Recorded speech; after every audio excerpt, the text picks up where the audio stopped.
the coming of Jesus, and then every year that was counted after Jesus came. In other words, they looked at time differently, and everything revolved around Jesus. And so as they looked at the span of time that Christ came, they began to count everything before him backwards. And so up until Christ, it is a countdown.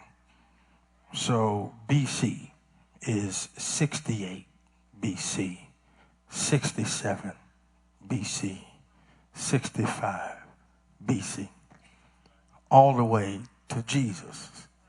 Then when Jesus came, it turned over to AD,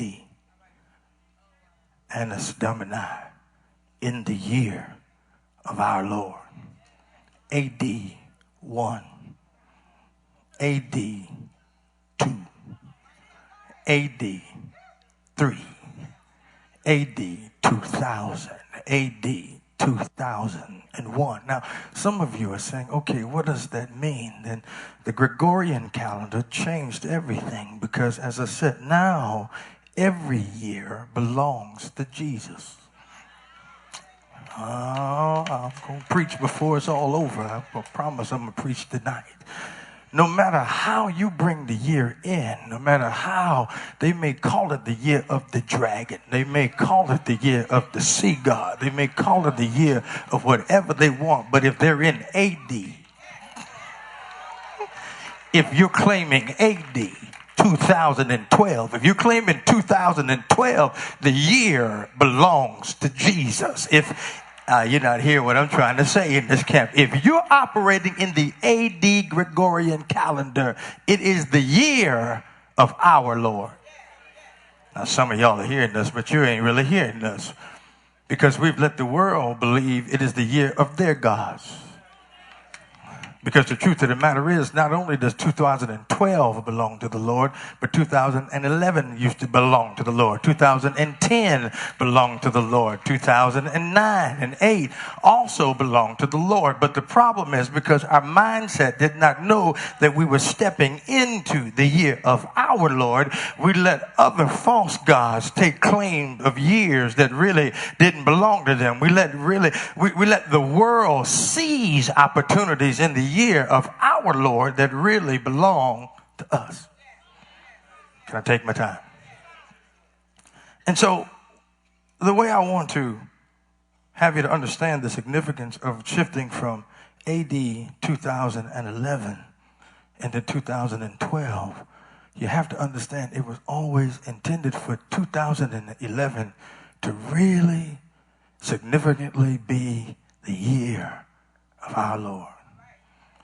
The reason why 2011 should have been the year of our Lord is because it was preceded by 2009 and 10. And in 9 and 10, we had all the economic downturns and all of the catastrophes that went over across the world and all of the devastation that took place around the globe. And what it did is set it up for 2011 to really live up to his name, for people to understand that this was supposed to be the year of our Lord. Everything that had gone wrong set the stage for our Lord to be glorified. And if you looked at 2011, it was different than 2009. It was different than 2010. In those previous years, a lot of the catastrophes and disasters were natural, and the chaos that was in the world was stemmed by natural or systemic things. But in 2011, there was an unrest in people. There was an agitation in people. Starting at the beginning of the year, you saw that man himself began to throw off governments and began to shift, and there was a restlessness across the globe. We have instructions. We have a game plan, so we know what the enemy's offenses are, and we know the correct defenses to stop the enemy's advance. But because we're distracted, we're off focus. And some of us who are sitting in here in 2011, we ought to be ashamed in the year of our Lord if you let the same devil who deceived you when you you were in the world deceive you in 2011. You ought to be sitting here at the end of watch night aggravated that you let the devil get one up on you in the first and second and third quarter of the year. Same enemy that kept you in sin, kept you bound. Once God delivered you and revealed to you who he was, you should have known his tricks. You should have known his scheme. Matter of fact, I don't even have to go back that far. The same devil that deceived you in 2010 and 2009, how did he get you back to the same place in 2011? How did he deceive you with really the same thing in a different uniform? How did you get to the place? If you're going to play for 11 and 12, don't play unless you have a mind to be effective. If you're going to war against a diagnosis you got in 11, if you're going to war against that in 12, then if you're going to pray a fervent, effectual prayer that God will answer them. You're not hearing what I'm saying? That the righteous are answered in their prayer. They pray fervent, effectual prayers. That if you're going to pray healing, believe healing. Can I teach in here? Don't enter into overtime unless you're ready to play. Now I got to close this thing out because y'all feeling me, but I don't know if you're really feeling me. And here's what I need to get out of this thing. Because if we're going to enter into overtime, the worst thing you can do is put your worst players on the floor. If you're going to enter into overtime, you got to put your best players and your best plays on the floor. Y'all not hearing what I'm saying. You were playing last year with some of your worst attitudes, your worst mindset, and your worst spirit. And that's how the enemy got points on you, because you were distracted. You weren't focused, and the enemy was scoring on you. But now it's overtime. You don't need nothing around you.